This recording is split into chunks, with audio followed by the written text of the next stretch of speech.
একজন আইজিপি মহোদয়, উনার যদি এত সম্পদ হয়, পরে বৈধ অবৈধের প্রশ্ন, উনার 34 বছরের লাইফে উনার বেতন সহ হওয়ার কথা 1,74,00,000, প্রায় 1.25 কোটি। কিন্তু 1.25 কোটি তো উনার বেতন টেতন মিলে আর উনার মেয়ে আর বউ মিলে মাশাআল্লাহ প্রায় কয়েকশো কোটি। তো এত টাকা যদি উনার থাকে, কেউ কোনো কথা বলে না। প্রতিবেদনে দুটিতে ঢাকা এবং ঢাকার বাইরে আমার এবং আমার পরিবারের যে সম্পত্তির কথা উল্লেখ আছে সেগুলো সম্পূর্ণ মিথ্যা। প্রতিবেদন মোতাবেক ঢাকার কাছেই বিঘার পর বিঘা আমাদের এবং আমার পরিবারের আমার কোনো জমি জমা নেই। পূর্বাঞ্চলে 40 কাঠা জমির উপরে ডুপ্লেক্স বাড়ি নেই। পূর্বাঞ্চলের কথিত ডুপ্লেক্স বাড়ির পাশে একই জায়গায় 10 বিঘা জমি নাই। সাবেক আইজিপি বেনজির আহমেদের বিরুদ্ধে যে রিপোর্ট আসছে প্রায় 1000 কোটি টাকার যে সম্পদ অর্জন, ওনার যে দুর্নীতির অভিযোগ আসছে, ক্ষমতার অপব্যবহার অভিযোগ আসছে, পত্রিকায় হেডলাইন হয়েছে, এটার ব্যাপারে এখন পর্যন্ত কোনো ব্যবস্থা, ইনকোয়ারির ব্যবস্থা না দেখে আমি দুদকে এসে আমি নাগরিক হিসাবে আমি অ্যাপ্লিকেশন করে বলছি যে এটা ইনকোয়ারি করা দরকার।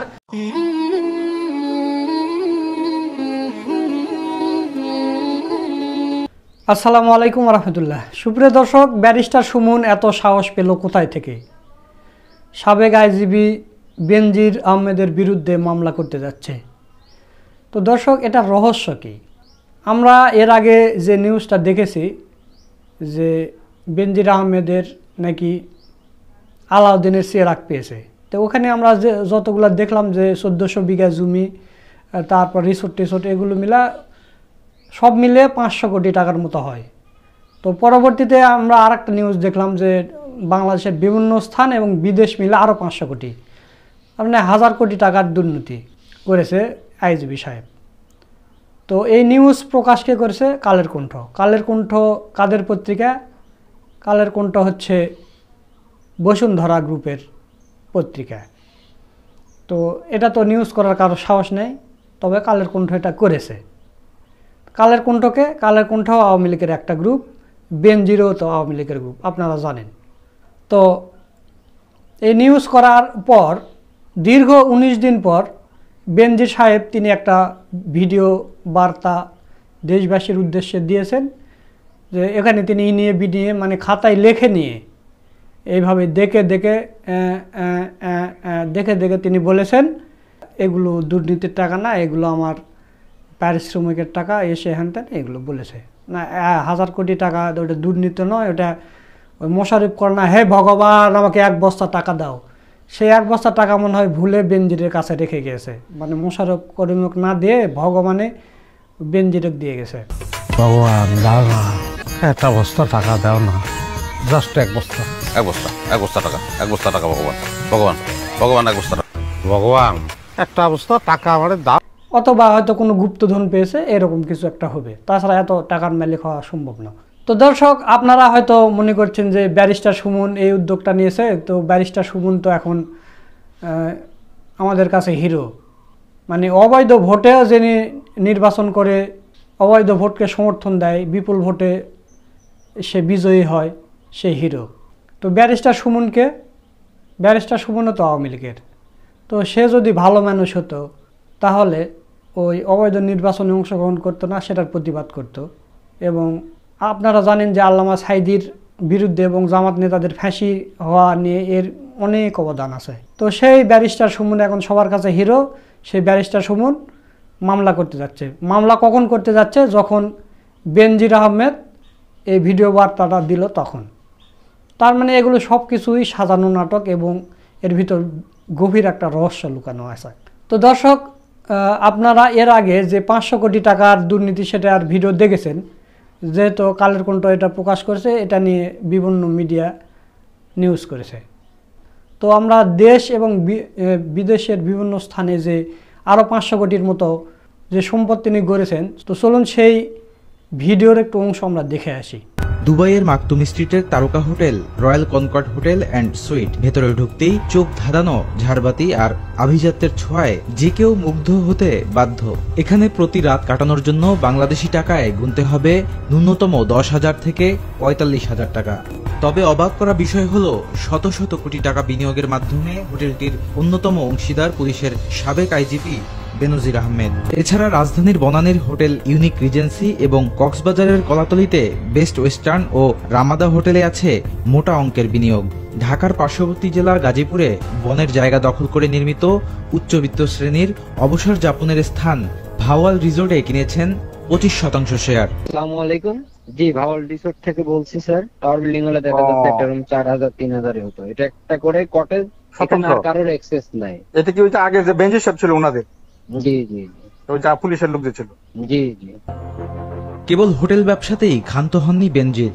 অনুসন্ধানে জানা যায়, প্রাকৃতিক নৈসর্গিক পর্যটন এলাকা সেন্ট মার্টিন দ্বীপেও 4 একর জমি রয়েছে পুলিশের সাবেক এই কর্তার, যেখানে দেখা যায় জমির মালিক বেনজির আহমেদ, যার খতিয়ান নম্বর 1030, যেখানে 6টি দাগে মোট জমির পরিমাণ 1.6825 একর।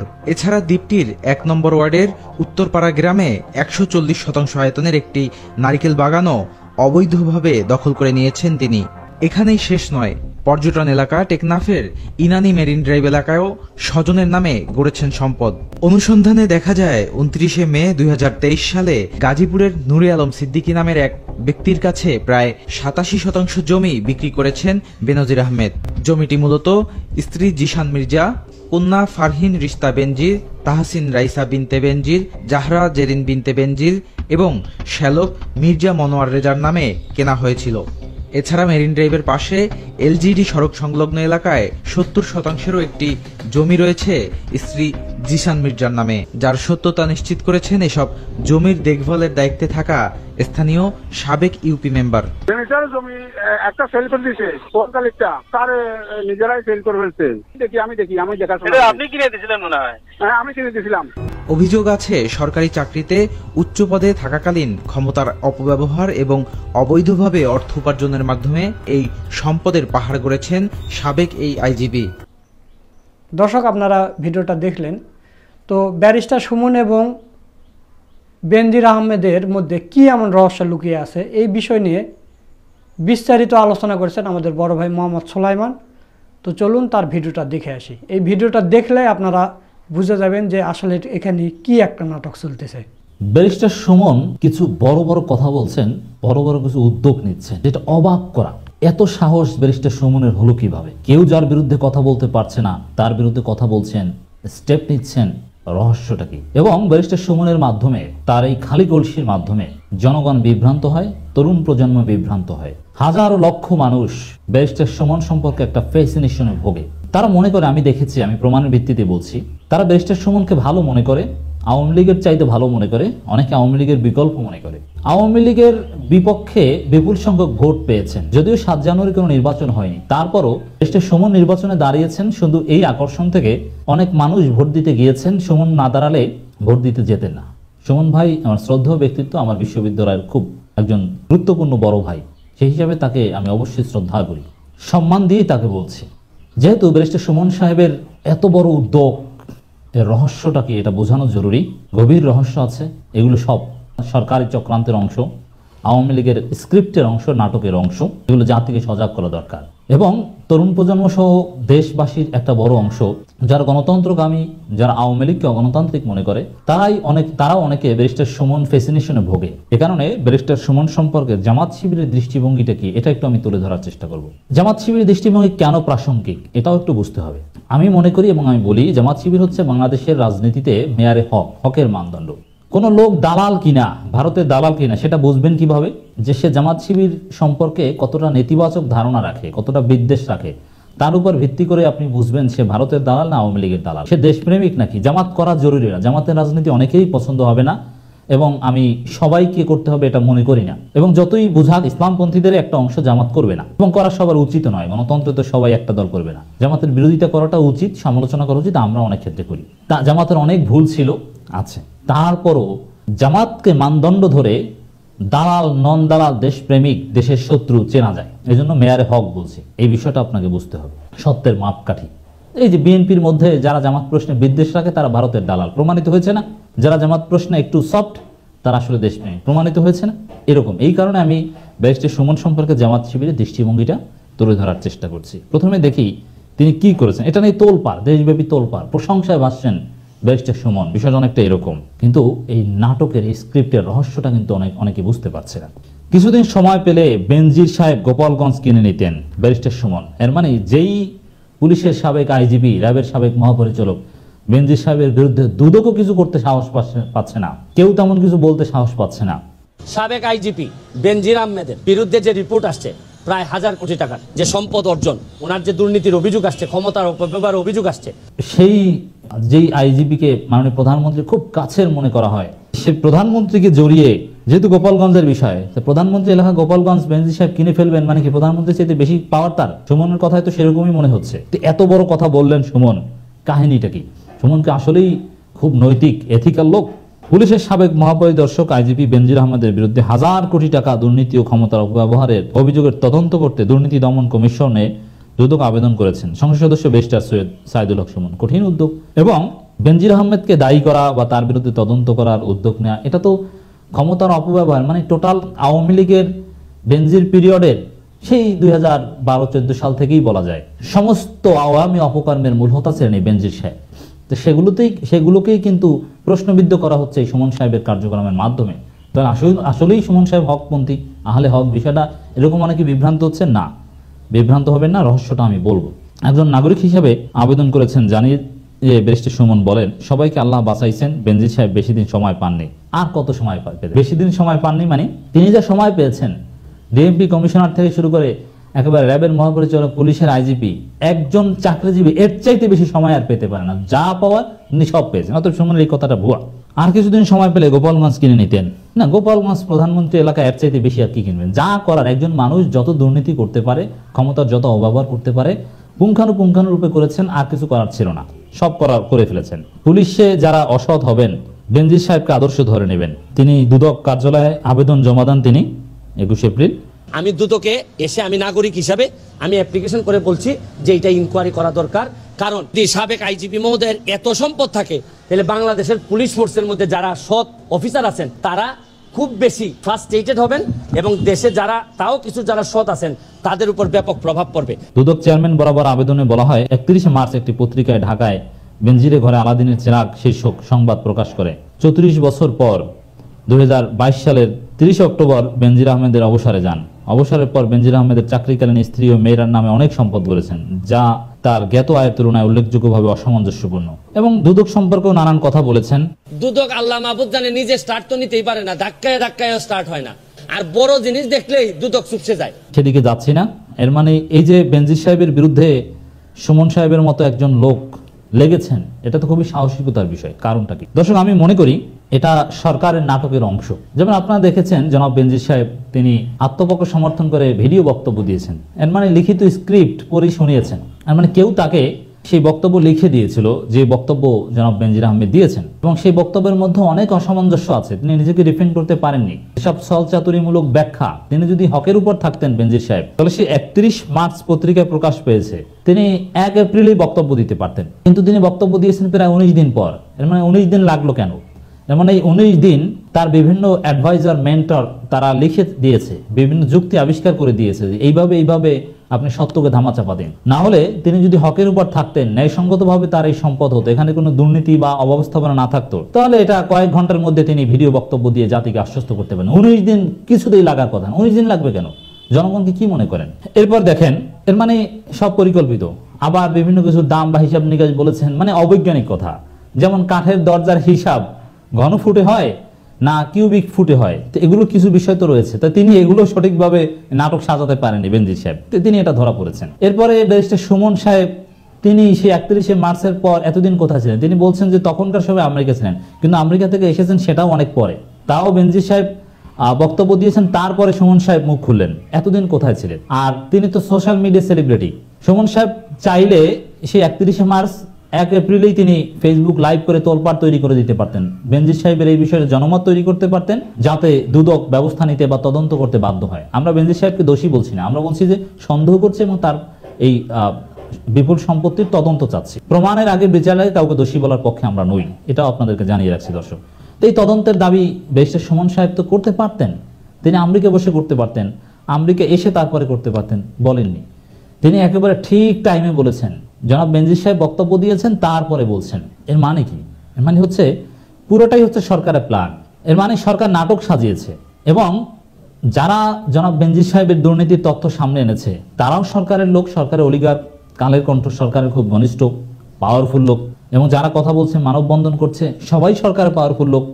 আর ব্যারিস্টার সুমন সাহেবও আওয়ামী লীগের, তাহলে বুঝতে পারছেন দর্শক, এগুলো সব আওয়ামী লীগের নিজেদের মধ্যে খেলার অংশ। এবং এর মধ্য দিয়ে আওয়ামী লীগের দুই গ্রুপের দ্বন্দ্ব। একটা গ্রুপের পক্ষের লোক হচ্ছে ব্যারিস্টার সুমন, কালের কণ্ঠের পক্ষের লোক হচ্ছে ব্যারিস্টার সুমন, যারা ও সরকারের কাছে প্যারালাল, বেনজির আহমেদের মতো প্যারালাল পাওয়ারফুল। অতএব এখানে ব্যারিস্টার সুমনকে কোনো নীতিবান লোক ধরা যাবে না। তিনি আওয়ামী লীগের এই দুই গ্রুপের দ্বন্দ্বের এক গ্রুপ, এছাড়া কিছু না। যদি নীতিবান হতেন তাহলে 1 এপ্রিলেই তিনি মুখ খুলতেন, অথবা দেশে আসার পরেই তিনি দুদকে যেতেন, এত সময় নিতেন না। এরপরে আবার দেখেন সরকারের মধ্য দিয়ে সুযোগ নেবে এবং সেই সুযোগটা ব্যারিস্টার সুমনের মাধ্যমে কাজে লাগাচ্ছে পরিকল্পিতভাবে। কিভাবে? এই বেনজিরের সম্পদ নিয়ে আওয়ামী লীগের দুই গ্রুপ বিভিন্ন ধরনের উচ্চবাচ্য করছে, এর মধ্য দিয়ে সুমন সাহেব কথা বলে বাক স্বাধীনতার প্রমাণ হয়ে গেল সরকারের। এরপরে দুদক কিছু আইওয়াসমূলক পদক্ষেপ নিয়ে এক প্রকার বৈধতা দিয়ে দিবে, অথবা বলবে যে দুদক কাউকে ছাড় দেয় না, তার সম্পদের তদন্ত তো করছে, তদন্তে কিছু পাক আর না পাক। তো মাঝখানে সরকার বলবে যে কাউকে ছাড় দেওয়া হয় না, সুমন হিরো হয়ে যাবে, সুমনও আওয়ামী লীগ, সরকারের ইমেজ বাড়বে। এই ঘুরে ফিরে এই নাটকের অংশ। দেশে শত শত জুলুম হয়, বিচার বহির্ভূত হত্যা থেকে শুরু করে এই বেনজির আহমেদের ঘটনার চাইতে এর চাইতে মারাত্মক অনেক ঘটনা হয়। ওই ব্যারিস্টার সুমনকে দেখেন ন্যায়ের পক্ষে বলতে, অন্যায়ের বিরুদ্ধে বলতে। বিএনপি জামাতের উপর এমন কোনো জুলুম নেই যে না হয়েছে। সুমন সাহেবকে কোথাও দেখেছেন? দেশে কত বড় বড় হিন্দুত্ববাদী ঘটনা, ফরিদপুরের ঘটনা, আরো কত আছে। সুমনকে কোথাও দেখেন? সুমন ভাইকে না, দেখবেন না, কারণ তিনি সরকারের প্রজেক্টের বাইরে কিচ্ছু করতে পারেন না। তার যে তথাকথিত ভালো কথাগুলো, এগুলো সরকারের শিখিয়ে দেয়া, এটা হচ্ছে বাস্তব কথা দর্শক। অতএব রহস্য এটাই, বিভ্রান্ত হবেন, এটা আওয়ামী লীগের দুই গ্রুপের কামড়াকামড়ির একটা পার্ট, এবং সরকার মাঝখানে সুমনের মাধ্যমে সুযোগ নিচ্ছে। এবং সুমন সাহেবকে এই বক্তব্য দেওয়ার পেছনে হয়তো বা কালের কণ্ঠ যে গ্রুপটা, ওই অলিগারদের নিঃসন্দেহে কোনো ফাইন্যান্স থাকতে পারে। না হলে সুমন সাহেবকে আমরা ন্যায়ের পক্ষে বলতে দেখি না, শুধু সিলেক্টিভ কিছু অন্যায়ের বিরুদ্ধে বলেন, কিছু ন্যায়ের পক্ষে বলেন, এই। কিন্তু একজন নীতিবান লোক সিলেক্টিভ হতে পারেন না, একজন মানবাধিকার কর্মী সিলেক্টিভ হতে পারেন না। তিনি সব ধরনের জুলুমের বিপক্ষে বলবেন, কিন্তু কই, তিনি জুলুমের বিপক্ষে বলেন না। জামাত শিবিরের দৃষ্টিভঙ্গি কি? জামাত শিবির বা দেশের দেশপ্রেমিক জনতা সুমন সাহেবকে একজন বাটপার মনে করে। এই যে আওয়ামী লীগের সিলেকশনের বাইরে তিনি কোনো নীতিবান কথা বলেন না, এটাই বাটপারি। তিনি অসৎ লোক, তিনি একটা ভোটারবিহীন ডামি নির্বাচনে অংশগ্রহণ করেছেন।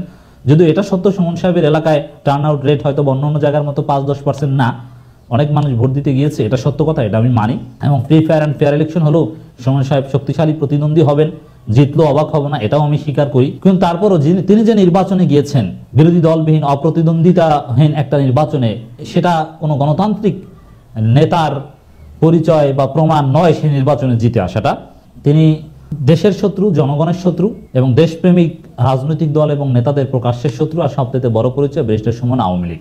অতএব আওয়ামী লীগ কখনো দেশের জন্য, বর্তমান প্রেক্ষাপটে গণতন্ত্রের জন্য অনুসরণীয় ব্যক্তি হতে পারে না। আওয়ামী লীগে অনেক ভালো লোক রয়েছে, ধর্মভীরু লোক রয়েছে, আল্লাহকে ভয় করে এরকম লোক রয়েছে, সৎ লোক রয়েছে, এটা কেউ স্বীকার না করলেও আমি স্বীকার করি। কিন্তু ব্যারিস্টার সুমন সাহেব এইসব ক্যাটাগরিতে পড়েন না, তার মধ্যে ভেজাল আছে। দর্শক, আপনারা সোলায়ন ভাইয়ের ভিডিওটা দেখলেন, আশা করছি বিষয়টা বুঝতে পেরেছেন। কোনো ব্যক্তি যদি রাষ্ট্রের একটা টাকা মেরে খায়, তাহলে 18 কোটি 20 কোটি মানুষের কাছে তার ক্ষমা চাইতে হবে। 20 কোটি মানুষ তো আর ক্ষমা করবে না, হয়তো 1 কোটি মানুষই ক্ষমা করলো। 19 কোটি মানুষের কাছে তার জবাবদিহি করতে হবে। ক্ষমা যদি না করে তাহলে তার সওয়াব দিতে হবে, আর না হলে এই 19 কোটি মানুষের পাপ তার নিতে হবে। তো কিয়ামতের দিন দীর্ঘ সময় ধরে তাদের হিসাব নিকাশ চলবে, আপনারা বুঝতে পারতেছেন। এই কারণেই কিয়ামত। অনেকে কিয়ামত বিশ্বাস করে না, যে কিয়ামত নাই। কিয়ামত অবশ্যই আছে। এই যে বেনজির আহমেদের মতো একটা লোক হাজার হাজার কোটি টাকার দুর্নীতি করেছে, তো এই লোকের যদি এই দুনিয়ার এর বিচার করতে যান, তাহলে এই মানে এক জীবন দেওয়ার বিচার হবে না। হাজার হাজার কোটি টাকার জীবনের জন্য হয়তো 1000 বছর সময় লাগবে আর বিচার করতে। যেমন মনে করেন যে একটা মানুষ 100টা মানুষ হত্যা করেছে, তো তাহলে দুনিয়া তার কিভাবে বিচার করবেন? আপনি যদি তাকে হত্যা করেন, তাহলে একটা মানুষের হত্যার বিচার হলো, আরও 99 জনের হত্যার বিচার হলো না। তো যদি তাকে হত্যা নাই করেন, তাকে যদি সাজা দেন, তাহলে ধরেন যাবজ্জীবন করে যদি জেল দেন, 14 বছর কিংবা 15 বছর, এক একটা মানুষের জন্য 15 বছর জেল। তো তাহলে 5 পংরাং 75, 6 পংরাং 90, তো 6 জন মানুষের জন্য জেল খাটতেই তার জীবনের হায়াত ফুরিয়ে যাবে। তাহলে এখনও 94 জন মানুষের বিচার এখানে হলো না এই দুনিয়াতে। এই কারণে আখেরাত, এই আখেরাতে এদের বিচার দীর্ঘ হবে, দীর্ঘ দীর্ঘ দীর্ঘ দীর্ঘ। এই কারণে আল্লাহ তাআলা মানে আমাদের এখানকার পৃথিবীর 1000 বছরে কিয়ামতের একদিন সমান করেছে এই জন্য। তো দর্শক, এই কথা বলে আজকের ভিডিও এখানে শেষ করছি। ভিডিওটা যদি ভালো লাগে শেয়ার করবেন, লাইক করবেন। পরবর্তীতে কোনো নতুন ভিডিও নিয়ে আবার আপনাদের সামনে আসবো ইনশাল্লাহ। সকলকে ধন্যবাদ। আসসালামু আলাইকুম ওয়া রাহমাতুল্লাহ।